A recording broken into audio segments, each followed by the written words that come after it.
যে প্রশ্নের জবাব আপনি যেভাবে দিতে চান সেভাবে দিবেন, না দিতে চাইলেও আমরা দিব, মানে আমরা এটা নিতে পারবো, এত অসুবিধা নাই। আমাদের প্রথম যে প্রশ্ন সেটি হচ্ছে যে জনাব তারেক রহমান দীর্ঘদিন দেশের বাইরে আছেন।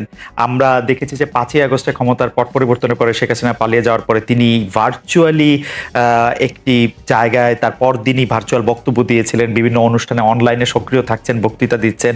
কিন্তু বিএনপির পক্ষ থেকে কি আসলে, দেশের পক্ষ থেকে এই দাবি আছে তাকে দেশে আসার, বা তারা মানে বিএনপি কখন মনে করে যে জনাব তারেক রহমানের দেশে ফেরা উচিত, মানে সে সময়টা কখন হতে পারে? না, এখানে আপনার যে প্রশ্ন আছে তার মধ্যে দু তিনটি আপনার দিক আছে। একটা হচ্ছে আপনার বলছেন যে বিএনপি দাবি তুলছে কিনা। এখানে এখন যে অবস্থা আছে তাতে বিএনপি দাবি তোলার প্রয়োজন নেই। এখন decided by Tarique Rahman himself, এবং পার্টিও সেটাই অপেক্ষা করছে। তার কতগুলো মামলা আছে, যে মামলাগুলো আপনার অনগোয়িং প্রসেসের মধ্যে আছে, কোর্টে আদালতে চলছে। আমরা যেটা সিদ্ধান্ত নিয়েছি যে ওই মামলাগুলো শেষ করেই দেশে আসবেন। সেক্ষেত্রে আরেকটি প্রশ্ন এরকম হতে পারে কিনা যে আমরা বেগম খালেদা জিয়াকে অনেকদিন পরে দেখলাম যে তিনি সশস্ত্র বাহিনী যে দিবস ছিল 21 নভেম্বর, সেটাতে তিনি উপস্থিত থেকেছেন। ডক্টর মোহাম্মদ ইউনূসও তার সাথে কথা বলেছেন, উপদেষ্টাদের মধ্যে থেকেও কেউ কেউ তার সাথে আসলে কথা বলেছেন, আমরা এরকম দেখেছি। যদি এই মুহূর্তে নির্বাচন হয়, যেটি আসলে বিএনপি যৌক্তিক সময়ের মধ্যে নির্বাচন দাবি করছেন, তাতে বেগম খালেদা জিয়া কি প্রার্থী হবেন, বা বিএনপি সংসদ নেতা বা প্রধানমন্ত্রী হিসেবে কাকে চাইতে পারে, চেয়ারম্যান নাকি ভারপ্রাপ্ত চেয়ারম্যান? এখানে এই মুহূর্তে এখনই আমাদের এই প্রশ্নগুলো নিয়ে আমরা আপনার কাজ করছি না, কারণ আমরা এখন আমাদের সামনে যে সবচেয়ে বড় চ্যালেঞ্জ সেটা হচ্ছে যে আপনার এই ইন্টারিম গভর্নমেন্টের কাজগুলো তারা যেন শেষ করতে পারে, অর্থাৎ যে সমস্ত সংস্কারের বিষয়গুলো আছে সেই সংস্কার যে কয়েকটা আপনার খুবই নির্বাচন কেন্দ্রিক এবং প্রয়োজনীয়, সেই সংস্কারগুলো করে নির্বাচনের কথা আমরা বলছি। এবং আমরা মনে করি যে এটা আপনার যথা সময়ে সেটা অনুষ্ঠিত হবে। এবং দেশনেত্রী বেগম খালেদা জিয়া তো আমাদের পার্টির চেয়ারপারসন, এবং তিনি যদি নির্বাচন করতে সক্ষম হন শারীরিকভাবে, অবশ্যই তিনি নির্বাচন করবেন। অন্যদিকে যেমন তারেক রহমান সাহেব আমাদের দলের ভারপ্রাপ্ত চেয়ারম্যান এখন আছেন, এবং তিনিও নির্বাচন করতে চাইলে তিনিও নির্বাচন করতে চান, সেটা উনি করতে পারবেন যে কটা সিটি তিনি করতে চান। তো এই নিয়ে কোনো সমস্যা নেই। সুতরাং খালেদা জিয়া নির্বাচন করলেন, প্রধানমন্ত্রী হলেন, বা তারেক রহমান সাহেব নির্বাচন করে প্রধানমন্ত্রী, এটা নিয়ে কোনো সমস্যা নেই। এই ব্যাপারে পার্টিতে আমাদের কোনো সমস্যা আছে বলে আমি মনে করি না। আলোচনা আছে কিনা, মানে মানে কে হবেন? না না, এই ধরনের আলোচনার এখন প্রয়োজন নেই। খালেদা জিয়া, বেগম খালেদা জিয়া এখনো বেশ অসুস্থ। উনি আগামীকাল কয়েকদিনের মধ্যে উনি যাবেন লন্ডনে চিকিৎসার জন্য। তো সেখানে যদি তাকে প্রয়োজন হয় সেখান থেকে শুনি আমেরিকাও যেতে পারে, তার প্রয়োজন হয় চিকিৎসার জন্য।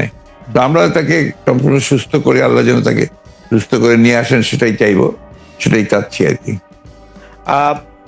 এই প্রসঙ্গে আর কি, মানে এই 1-2 নাম্বার প্রশ্নের প্রসঙ্গে শেষ প্রশ্ন, যে আপনি জনাব তারেক রহমানের মামলার কথাগুলি বলছিলেন, জনাব তারেক রহমানের মামলাগুলো থাকার কারণে কি তিনি দেশে আসার ব্যাপারে দেশকে নিরাপদ মনে করছেন না, এরকম কোনো কিছু কি আপনাদের মধ্যে ভাবনা আছে? না না, সেই ধরনের কিছু ব্যাপার নয়। তার মামলাগুলো আমরাই চাচ্ছি, দল চাইছি আমরা তাকে একেবারে আমরা পুরোপুরি ভাবে মামলা মুক্ত করে নিয়ে আসতে চাই। যেহেতু তার মামলাগুলো সবই মিথ্যা মামলা, সাজানো মামলা, যার সমস্ত এভিডেন্সেস আর দেয়ার, সেই ক্ষেত্রে তার যত দ্রুত সম্ভব আমরা আশা করি যে মামলাগুলো নিষ্পত্তি হয়ে যাবে। আজকের একটু কথায় আসি, যে সংবিধানে উপপ্রধানমন্ত্রী পদ রাখা সহ আরো কতগুলি সংস্কারের প্রস্তাব বিএনপি দিয়েছেন।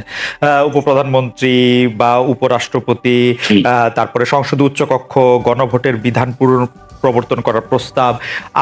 তো এইগুলি যদি সংবিধানে যাচাই বাছাই করে দিতে হয় তাহলে তো কিছুটা সময় লাগবে।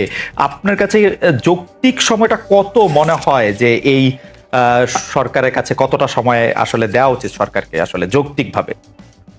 আমরা এখন পর্যন্ত কোনো সময় বেঁধে দিইনি, এবং আমরা যেহেতু মনে করছি যে সরকার কাজ করছেন, এবং ইতিমধ্যে কমিটিগুলো হয়েছে, আপনার কমিশনগুলো তারা দ্রুততার সঙ্গে কাজ করছেন, এবং আমরা আশা করি যে যত দ্রুত সম্ভব তারা করতে পারবেন। এটা তাদের উপর নির্ভর করবে যে তারা কখন নির্বাচনটা দিতে পারছেন। আপনারা কোনো টাইম ফ্রেম, না, টাইমলাইন? আমরা কোনো টাইম ফ্রেম দেইনি। আমরা যেটা বলেছি যে একটা যেটা আপনার লজিক্যাল, সেই সময়টুকু নিয়ে তারা করবেন। কেউ কেউ এরকম ইঙ্গিত করছেন যে বিএনপি আসলে এই মুহূর্তে নির্বাচনের জন্য আসলে চাপ দিতে চাচ্ছে সরকারকে, চাপ দিচ্ছে, তার ফলে সরকার একটু আনস্টেবল হচ্ছে। এইটা কি ঠিক? আবার অন্যদিকে সরকারের একটা জায়গা থেকে মনে হচ্ছে যে সরকার 2 বছর 4 বছর, হঠাৎ করে ডক্টর ইউনূস এটা 4 বছরের কথা বলাতে সেটা নিয়েও একটা বিভ্রান্তি তৈরি হয়েছে। আপনি এটাকে কিভাবে দেখেন? আমি দেখি একটু ভিন্নভাবে। জি। এটা দেখি যে আমাদের দেশের মিডিয়া, আপনারাই যারা মিডিয়াতে কাজ করেন, আপনারা সাথে স্পেকুলেশন করেন, এবং স্পেকুলেশন করলে এটা আপনাদের হয়তো বা খুব ভালো না হয়, কিন্তু আমাদের জন্য আমরা এই ব্যাপারটা, আমি ব্যক্তিগত খুব বেশি আগ্রহী নই। কারণ আমরা আপনি যে কথাগুলো বললেন তার একটার সঙ্গে কোনো বাস্তবতার মিল নেই, এবং আমরা সেই ধরনের কোনো চিন্তা করছি না বা সে ধরনের করছিও না। এবং আমি এখন পর্যন্ত দেখিনি যে আপনার সরকার, যারা ইন্টারিম গভর্নমেন্ট আছেন, তারা বেশি সময় থাকতে চান, 4 বছর থাকতে চান। কথাগুলো সেভাবে আসেনি, এগুলো আপনার মিসরিপ্রেজেন্টেড হয়েছে মিডিয়াতে। আর দ্বিতীয়ত আমরা যেটা বলছি, আমরা বলছি যে আমরা চাই যে আপনার একটা যৌক্তিক সময়ের মধ্যে সংস্কারগুলো হয়ে গেলে আমরা অবশ্যই নির্বাচনে যেতে চাই। আপনারা যৌক্তিক সময়টা, মানে হ্যাঁ আমাদের দোষ আছে জনাব মির্জা ফখরুল আলমগীর, আমরা ঠিকই, আমি দোষের কথা বলছি না, মানে আমি দোষের কথা বলছি না। আমাদের কথা বলছি যে মিডিয়া আপনার স্পেকুলেট করেন, স্পেকুলেট মিডিয়া করতেই পারে, কিন্তু আমরা যেটা বাস্তবতা, আমি আপনাকে সেটাই বলছি। প্রধান উপদেষ্টাকে একটা কথা বলেছে, ঢুকাই দাও, মামলা একটা দিয়ে তাকে সাথে সাথে ঢুকিয়ে দাও। এই কাজ তো এখন হচ্ছে না। আয়নাগরের ঘটনা তো এখন একটু হইতেছে। মাননীয় আমির, একজন ইউটিউবার আছেন সাব্বির, তাকে জেলে দিয়ে দেওয়া হয়েছে প্রধান উপদেষ্টাকে, কি জানি বলছে। না, আমি বলতেছি সেইটা, আমি বলছি যখন তখন হচ্ছে না, ঘন হচ্ছে না, 2-1টা কেস হইতেই পারে, এটা এক্সেপশন, কিন্তু আগে তো এটা ছিল প্র্যাকটিস এন্ড র্যান্ডম, এটা কিন্তু এখন হচ্ছে না। তারপরে আপনি দেখেন যে আয়নাগরের যে বিষয়টা, মানুষকে ধরে নিয়ে ঢুকাই দাও, হোয়ার অ্যাবাউট, কেউ জানে না, তার ফ্যামিলি জানে না যে মানুষটা বেঁচে আছে নাকি মরেই গেছে। যদি মরে যায় তার কবর কোথায়, আদৌ জীবনে দেখবো কিনা তার কবরটা, সেটাও তো প্রশ্ন। এরকম তো ঘটনা ঘটেছে, এবং যাদেরকে আয়নাগরে নেওয়া হয়েছে তারা কিন্তু সবাই ফিরে আসেননি। তারা অনেকেই এখনো আমরা জানি না তারা কোথায় আছে, আদৌ বেঁচে আছেন কিনা। তো এগুলা তো এখন হচ্ছে না। বায়বীয় মামলা যেটা বলা হয় সরকারের পক্ষ থেকে, এখন সরকারের পক্ষ থেকে সেরকম মামলা নেই। এখন মামলা হচ্ছে পলিটিক্যাল যারা বিভিন্ন পার্টিজ আছেন তারা, সেই ক্ষেত্রে এক এক দলের এক একটা দৃষ্টিভঙ্গি। আমাদের দৃষ্টিভঙ্গি হচ্ছে যে for fair justice, complaint of পুরো অ্যাট্রোসিটি করেছেন যারা এটার পারপিটেটর, তাদেরকে ডিরেক্ট যারা আছেন তাদেরকে বাদ দিয়ে আমরা কোনো মামলায় কাউকে আসামি করিনি। এই জন্য আমাদের মামলায় শত কোনো আসামি নেই। অন্যান্য সংস্থার বা দলের বা অথরিটির থাকতে পারে। তো এই জিনিসগুলোর কিছুটা হলেও ডেভেলপমেন্ট হয়েছে, কিন্তু আরো অনেক হওয়ার প্রয়োজন আছে এবং সুযোগ আছে। এই ক্ষেত্রে আমি শুধু একটা লাইন করে একটু বোঝার জন্য, যে মানে আওয়ামী লীগ নিষিদ্ধ করা হয় নাই, আওয়ামী লীগের কার্যক্রম নিষিদ্ধ করা হয়েছে, দুইটার মধ্যে তফাৎ কি আসলে? মানে তারা মানে কি করতে পারবে আর কি করতে পারবে না, মানে একজন আওয়ামী লীগ কি করতে পারবে এখন? মানে আমার একটা আন্ডারস্ট্যান্ডিং হচ্ছে আওয়ামী লীগ নিষিদ্ধ, আপনি বলতেছেন না দুইটার মধ্যে একটু তফাৎ আছে, তফাৎটা কি আসলে? দেখেন, নিষিদ্ধ তো আমাদেরও করা হয়েছিল, তাই না? এবং একবার না, আমাদের এই সংগঠনের জন্মের পরে দফায় দফায় আমাদেরকে নিষিদ্ধ করা হয়েছে। নিষিদ্ধ যখন কোনো সংগঠনকে করা হয়, তখন এই সংগঠনের ব্যক্তিরাও বিভিন্ন ধরনের সমস্যায় পড়ে যান, এর সাথে রিলেটেড ব্যক্তিরা, এমনকি তাদের স্বাভাবিক জীবনযাত্রাটাও তাদের পক্ষে চালায় নেওয়া সম্ভব হয়। তারা যদি সমাজের কোনো ক্রিমিনাল ব্যক্তি নাও হয়ে থাকে, তবুও তাদের উপরে সমস্যা আরোপ হয়েছে। কিন্তু যখন কার্যক্রম নিষিদ্ধ থাকবে, তখন ওই পলিটিক্যাল কার্যক্রম গুলা ছাড়া বাকি জীবনের সবই তো তারা করতে পারে, করছে তো। আচ্ছা, তারা তো এই দেশ ছেড়ে সবাই তো আর চলে যান, সবাইকে জেলেও ঢুকানো হয়। এইটা একটু পরিষ্কার হয়েছে। জনাব যুদ্ধাপরাধের মামলায় জামাত নেতা এটিএম আজহারুল ইসলাম খালাস পাওয়ার পর আপনি একটি সংবাদ সম্মেলনে বলেছেন, জামায়াতে ইসলামী বা তার কোনো নেতাকর্মীর মাধ্যমে কেউ ক্ষতিগ্রস্ত হয়ে থাকলে তার কাছে নিঃশর্ত ক্ষমা চাই। এই ক্ষমা প্রার্থনায় কি ৭১ মুক্তিযুদ্ধের সময়টাও আছে কিনা সেটা সেদিন আপনি স্পষ্ট করেননি, আজকে এটা স্পষ্ট করবেন? মানে আপনি অনেকেই প্রশ্ন করছেন যে জামায়াতের মাননীয় আমির ক্ষমা কিসের জন্য চাইলেন, মানে 47-এর পর থেকে শুরু করে আজকে পর্যন্ত, শুধু 71 না, 47-এর পর থেকে শুরু করে আজকে পর্যন্ত আমাদের দ্বারা যত মানুষ যত জায়গায় কষ্ট পেয়েছে, কেউ যদি ক্ষতিগ্রস্ত হয়ে থাকে, সেই মানুষগুলো তাদের সকলের কাছে আমি বিনা শর্তে ক্ষমা চেয়েছি। কেন ক্ষমা চেয়েছি? আমরা মানুষ, ইন্ডিভিজুয়াল মানুষ যেমন ভুল করতে পারে, মানুষের সমষ্টি একটা দলেরও বিভিন্ন ভুল সিদ্ধান্ত থাকতে পারে। কোনটা ভুল কোনটা সঠিক ইতিহাস এটা নির্ধারণ করবে। আজকে যেটাকে ভুল বলা হচ্ছে, কালকে এটাই হয়তো সবচেয়ে বড় সঠিক হিসাবে প্রমাণিত হবে। আর ইতিহাসের পালাবদলে রাজনীতিতে সবাই জিতে না, কেউ জিতে কেউ হারে। আমরা আদর্শবাদী একটা দল, আমরা বিশ্বাস করি আমরা মানুষ ভুলের ঊর্ধ্বে নই। আমাদের দ্বারা, আমাদের সহকর্মীদের দ্বারা মানুষ বিভিন্ন ক্ষেত্রে কষ্ট পেতে পারে, ক্ষতিগ্রস্ত হতে পারে। আমি সব কিছুর জন্য কোনো শর্ত আরোপ না করেই মাপ চেয়েছি। ওকে, মানে 47 এবং থেকে মাপ চাওয়ার মধ্যে কোনো পরাজয় নাই, লজ্জা অবশ্যই নাই। 47 থেকে আজ পর্যন্ত যে কোনো কিছুর জন্য মানুষ আপনাদের কাছ থেকে যদি কোনো ধরনের আঘাত পেয়ে থাকে, তার জন্য আপনি দুঃখ প্রকাশ করেছেন বা ক্ষমা চেয়েছেন। এর ভিতরে সব ঢুকে গেছে, কোনো কিছু বাদ নাই। ওকে, এভরিথিং ইনক্লুডেড। আচ্ছা, এবং এটা আনকন্ডিশনাল, মানে অ্যাপোলজি দিয়ে আনকন্ডিশনাল পার্ডন সিক করেছে। এইটা কি ডক্টর শফিকুর রহমান, আমি আসলে যেহেতু আপনার সঙ্গে আমার মানে নানা সময় কথা বলার সৌভাগ্য হয়েছে, মানে পর্দার বাইরে পর্দার ভিতরে, সেটা আমি জানি বলেই আমি আমার প্রশ্নটা করছি যে আপনি যে 71টাকে এই 47 থেকে আজ পর্যন্ত একসাথে বললেন, এর কি কোনো বিশেষ কারণ আছে নাকি? মানে না না না না না না, কোনো বিশেষ কারণ নাই। আমার মানবিক মূল্যবোধের জায়গা এবং আমার দায়িত্বের জায়গা থেকে আমি বলেছি, অনুভূতির জায়গা থেকে। দায়িত্ব এবং অনুভূতির জায়গা, বিশেষ কোনো কারণ। আপনারা পলিটিক্যাল জিনিসটাকে নিয়ে চেষ্টা করেন, আমি বলি, শেষ করি জি প্লিজ। জি জি জি প্লিজ। ইনভেস্টিগেটিভ জার্নালিজমটা সিরিয়াসলি করেন এবং এটাকে ফাইন্ড আউট করেন যেটা আসলে ব্যাপারটা কি ছিল। সেটা করছেন না, করছেন যে বিএনপি কে দোষারোপ করার জন্য করছেন। এটাকে আমি মনে করি এটা এক ধরনের রাজনৈতিক উদ্দেশ্য প্রণোদিত।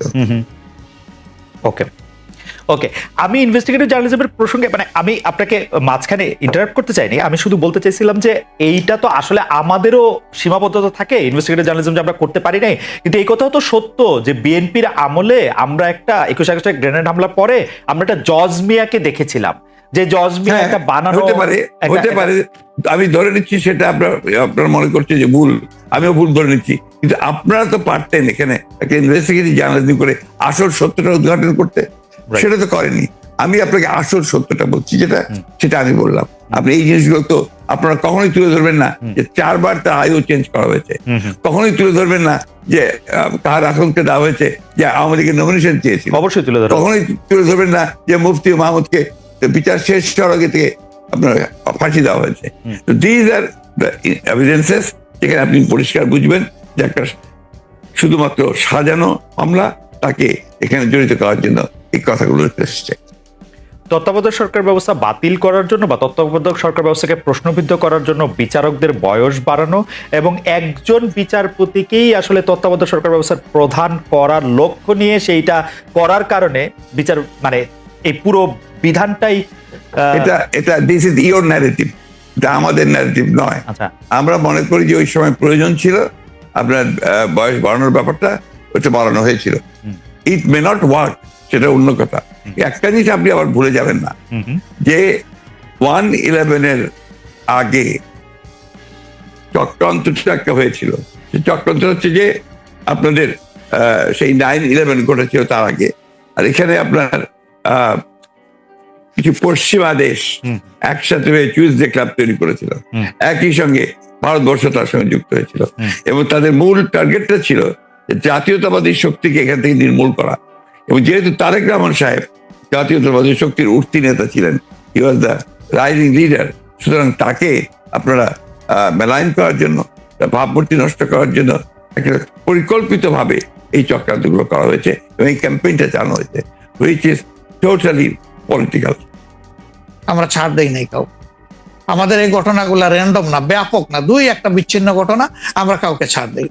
আমরা যেহেতু আপনার সময় কম, আমরা দ্রুত একটা বিষয় থেকে আরেকটা বিষয়ে যেতে হচ্ছে। সম্প্রতি আপনি একটি ভাষণে বলেছেন, আমি এখানে ছোট্ট একটু অ্যাড করতে চাই। জি প্লিজ। এই যে মব, যেটাকে এখন মব বলা হচ্ছে, এর চাইতে কিন্তু আরো নিকৃষ্ট মব কিন্তু গত 15.5 বছর মানুষ প্রত্যক্ষ করেছে। ইভেন আপনাদের সাংবাদিকদের সাথে হয়েছে, আরো অনেকের সাথে, পলিটিশিয়ানদের সাথে তো এগুলো এখনো ডাল ভাত, কোনো ব্যাপারই ছিল না। সিভিল সোসাইটির মানুষের সাথে, শিক্ষকদের সাথে, কিন্তু ওইগুলা দিয়ে আমরা এটাকে জাস্টিফাই করতে চাই। হয়েছে বলেই আমরা সবাই মিলেই কিন্তু এগুলি প্রতিরোধ করেছি, প্রতিবাদ করেছি। আসলে যে যার জায়গা থেকে প্রচন্ড ভাবে প্রতিবাদ করেছে।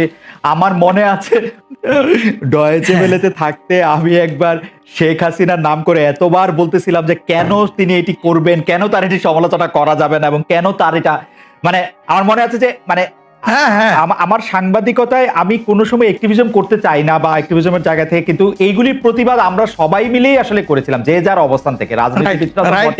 এখনো আমাদেরকে করতে হবে, এখনো যদি আমরা সেই জায়গার মধ্যেই থাকি এবং কেউ কেউ আমরা এটা বলি যে তারা করেছে সেজন্য এটা ঠিক আছে, সেইটার ব্যাপারে আপনার কাছে বিচার দিতে চাইছি। প্রশ্নই ওঠে না, এটাকে সাপোর্ট করা যাবে না। আরেকজন অন্যায় করেছে তাই আমি আরেকটা অন্যায় করবো, এটা চলবে না।